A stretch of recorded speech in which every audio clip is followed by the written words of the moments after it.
Donald Trump governs the same way he speaks, the same way he keeps promises, the same way he reads badly.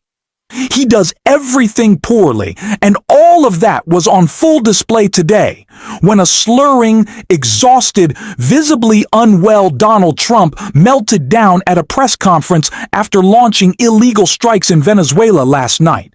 He is now dragging the country into yet another war, completely shattering one of the clearest lies of his campaign, the promise of no new wars. In reality, Trump has already set a record in his first year for bombing more countries than any president before him. We always expected chaos and incompetence from Donald Trump, but somehow this was even more embarrassing than anticipated. This morning, he struggled to read, appeared confused, and even seemed to fall asleep during his own remarks. We're going to break all of this down, but before we do, please take a moment to like this video and, if you haven't already and enjoy the channel, hit that subscribe button. It really helps support our work. There's a lot to unpack from what was an absolute disaster of a press conference, but we need to start exactly where Donald Trump did, openly bragging about an illegal war. Late last night and early today, at my direction, the United States Armed Forces conducted an extraordinary military operation in the capital of Venezuela. Overwhelming American military power, air, land, and sea, was used to launch a spectacular assault, and it was an assault like people have not seen since World War II. It was a force against a heavily fortified military fortress in the heart of Caracas to bring outlaw dictator Nicolas Maduro to justice. This was one of the most stunning, effective, and powerful displays of American military might and competence in American history. He understands that all of this is on the record, right? We can hear him. We can see him, and we know he is openly admitting that he's breaking the law. And honestly, I think this is exactly the fight Donald Trump wants. He wants to argue about the legality. He wants to posture and say, I'm fine with it because I'm strong, I'm tough, and I care about this country, implying that he doesn't care about the law, the Constitution, or established norms, and is willing to break them. That's the argument Donald Trump is trying to make. And while it absolutely matters that we call out how illegal this is, we also have to be clear about what the consequences are for defying Congress. But it's important to remember that Trump isn't doing this just because he enjoys breaking the law. He's doing it to distract from the Epstein files. He's talking about seizing oil, and I'm sure he wants a piece of that. And he wants to further entrench his authoritarian rule. There are many motivations behind Donald Trump's illegal invasion, none of them valid, all of them personal. And yet, that didn't stop him from doing what he always does, losing focus completely. Instead of just ranting endlessly about oil, which he did and we'll get into, he somehow decided to drag Jimmy Carter into the middle of this mess as well. With breathtaking speed, power, precision, and competence. You rarely see anything like it. You've seen some raids in this country that didn't go so well. They were an embarrassment. If you look back to Afghanistan, or if you look back to the Jimmy Carter days, they were different days. We're a respected country again, maybe like never before. It's always astonishing to me that he's struggling to read a speech, slurring through the words, yet somehow he's always eager to go off script. Why? Why are we suddenly talking about Jimmy Carter? And why are we talking about respect? Where is he supposed to be commanding that? On the world stage, he's mocked at the UN. At home, his approval ratings are at historic lows. I honestly don't know what Donald Trump is thinking.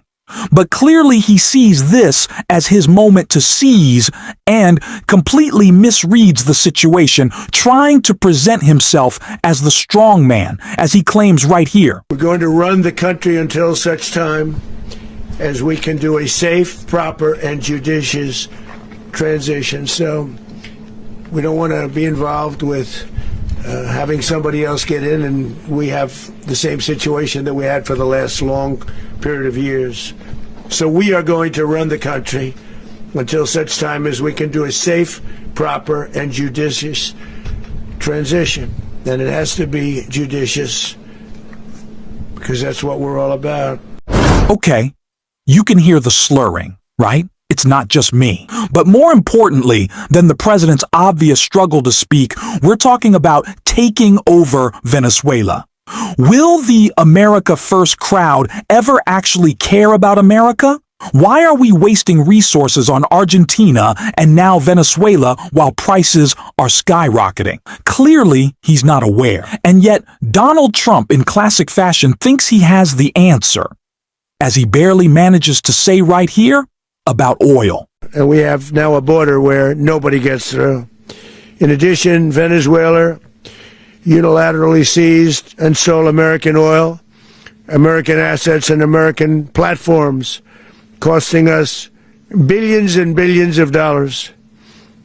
They did this a while ago, but we never had a president that did anything about it. They took all of our property. It was our property. We built it.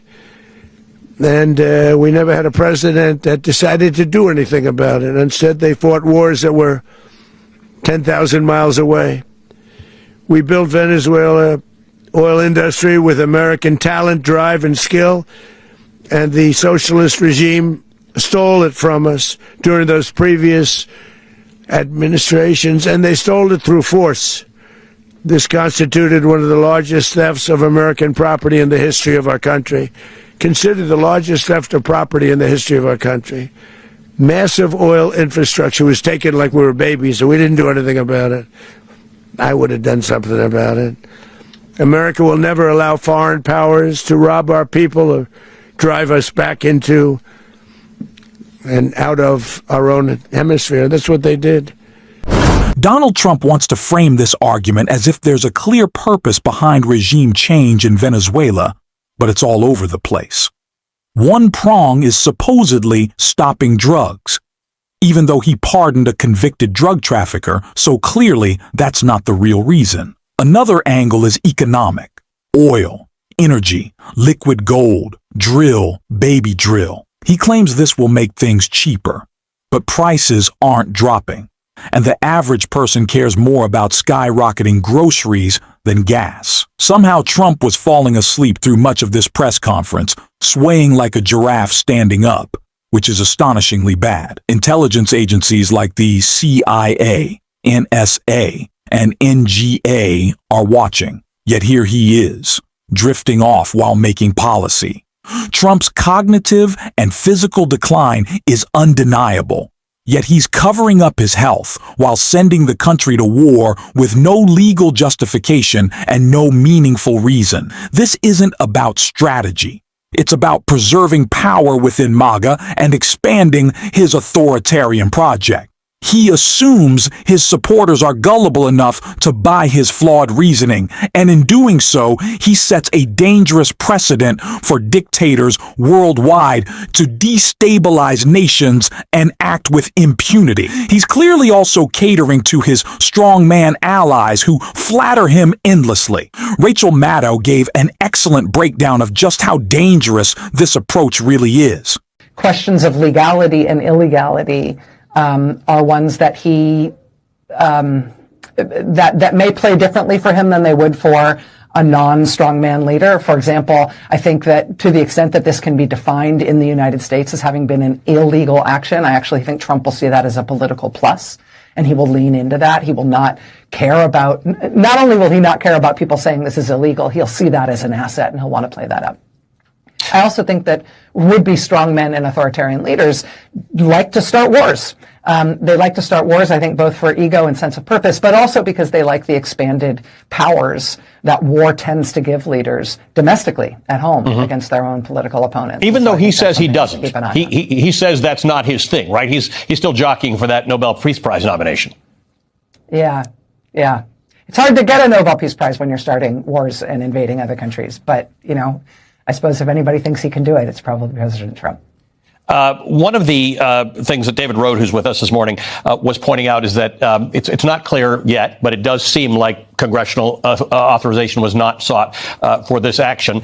But that's par for the course, to your point, right? Donald Trump, if he thinks a law is in his way as it relates to military action, Congress is where that law is, where you bump up against that law. So he may not be as troubled by it. But this morning we're hearing from members of Congress, we'll have some on the show, and from members of the Senate from both parties who feel that the bombing of those boats off of Venezuela was illegal, and that this may itself be illegal. That used to be relevant. That used to be a big conversation that would occupy a lot of our thought.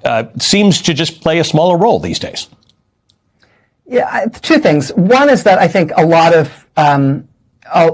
previous presidents have broken those rules, and so we inherit from President George H.W. Bush and Panama, right? Like we inherit from George W. Bush in terms of his invasion, right? We inherit a presidential sense of entitlement around war powers that is totally unjustified by the Constitution. This is what I wrote my first book about. But it's something that's been eroding for a long time, this idea that Congress controls whether or not we go to war. And I sincerely hope that in my lifetime we will get back to the founders' vision of who's supposed to declare war and how we're supposed to do it. But Donald Trump won't be the one to have broken that. But on a second point, Ali, I really feel like what we've seen with the boat strikes and what we've seen with the president's domestic agenda is that if he had a choice to do this within the law or a choice to do it blatantly flouting the law, he would choose the latter. Because I think he thinks that makes him seem strong, and because I think he thinks that essentially doesn't just break the law in the sense of violating the law, it breaks the law in terms of its ability to constrain him in the future. And I think that this president does not feel bound by the laws established by the United States Congress, nor does he particularly feel bound by the rulings of most U.S. courts. And so I think that he'll see illegality in this case as a plus, and he will hope that the debate domestically about what he's just done is about the constitutionality of his actions, because I think he'd proudly proclaim that he's acting outside the Constitution. Donald Trump has no clue what he's doing, and we'll keep calling it out on this show every single day. This isn't just an illegal war. It's a war without any real purpose. While it's important to highlight the illegality, it's equally crucial to make the point that America should stop getting dragged into senseless foreign conflicts. We should support allies fighting for democracy, not pursue reckless actions that harm our own country. This is not America first, and clearly, that's not what Trump cares about. If it were, he wouldn't have tried to steal the 2020 election. We'll keep exposing this every day. To support that, hit subscribe, leave a like, and if you made it to the end, drop a blue heart in the comments. And until next time, I will see you soon.